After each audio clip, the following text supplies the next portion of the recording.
This is my friend Shimon here. So go ahead.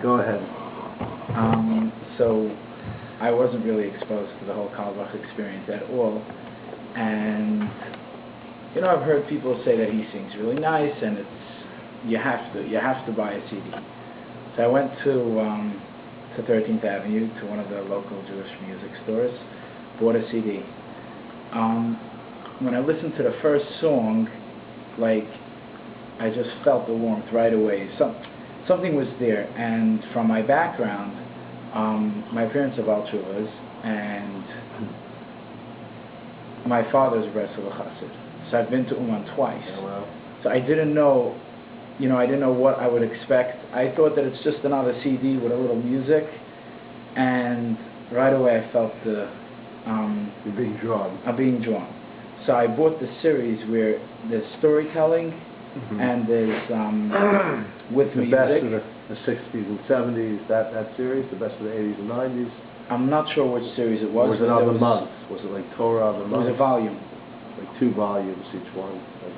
No, it was a 10-volume set. So I put in the CD, and one of the things just really, really inspired me about one of the stuff he's saying, that when you meet somebody who goes away, is because in that moment when they were cold, he speaks about how one of the Rabbis, I'm not sure which one, covered the child with his coat, and he said you'll be warm on this world, and the next world, and for sure on the next world you'll be way warmer. So I said to myself, so the concept where he said that you're going to that really got to me, where sometimes a person goes away from Judaism is because at that one moment there was nobody there for them. That time where they were really cold, where they were down nobody there. Nobody had a coat for them. Yeah.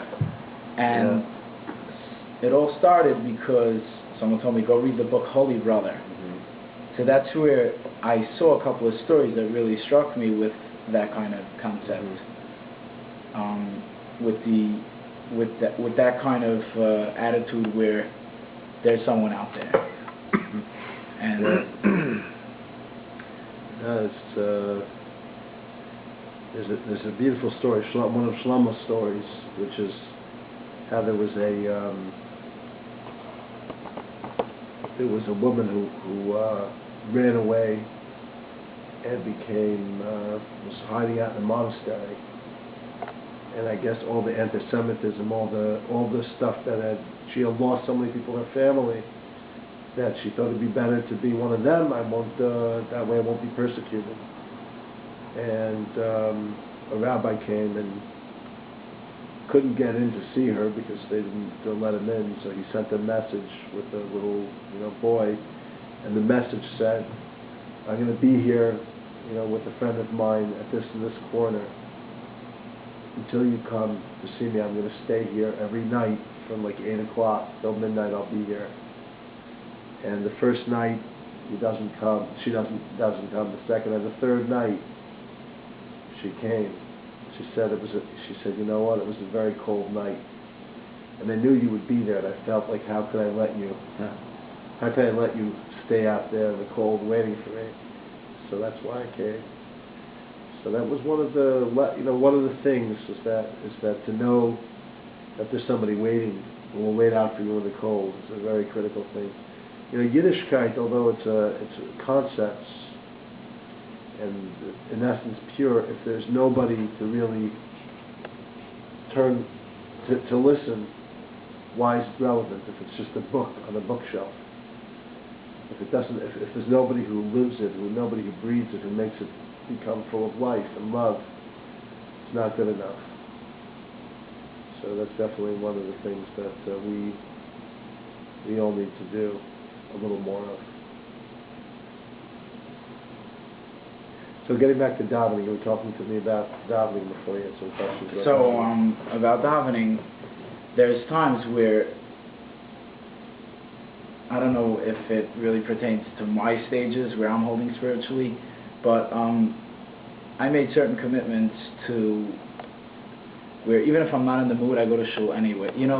Sure. You go to shul to daven, you build a gather, like you were saying earlier, that the Torah is based on you should make yourself a gather for the Torah. So if you build a gather saying, look, whether I'm in the mood, where I am spiritually, I'm going to shul to daven. So once you come into shul, even if you're not, you talk to a couple of people, you get into it, you start davening. Just do it, yeah. So my question is, how do you obtain this level of these three different levels and find the light in the prayer when you're really feeling down? Well, I actually have a few things to say. First of all, I want to say that it's very hard to daven every day with vitality and feeling it and feeling like inspired. That's very hard. And not everybody is zeicha to do this. Not everybody has the merit to really just, go flying high in davening. But I think there are specific techniques and things that you can do that will help really enhance your davening and make it more come to life. And so, for example, this Baal Shem Tov,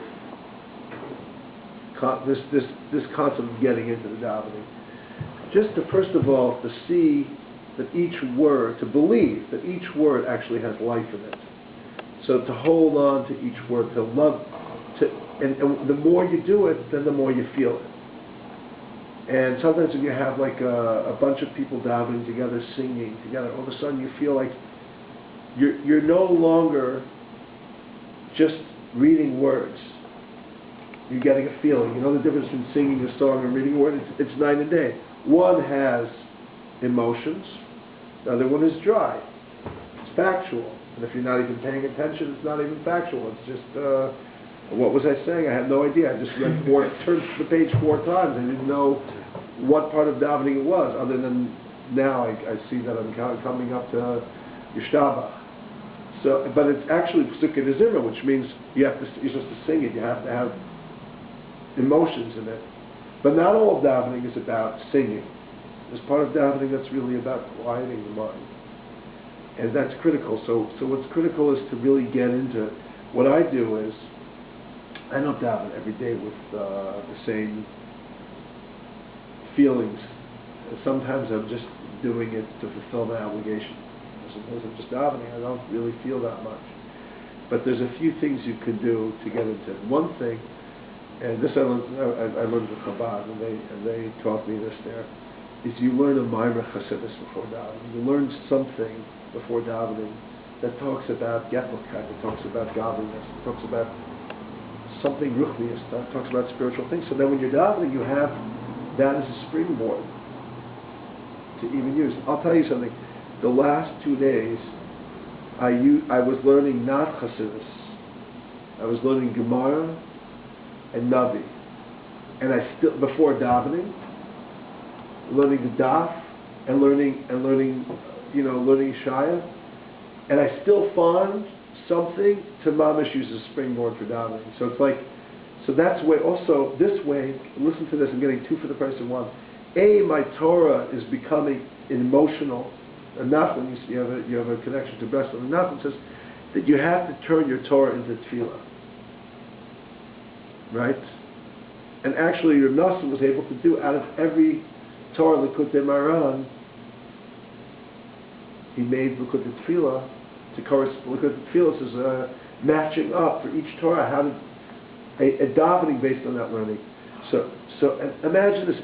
You're a Breslover, shtickle Breslover, a full. I don't know what percentage Breslover. 50%. Okay, 40%. Right. So this is an awesome Torah that Nachman is saying. I'm going to tell you how I daven. So this is a pasuk in the beginning of Shai. It says like this.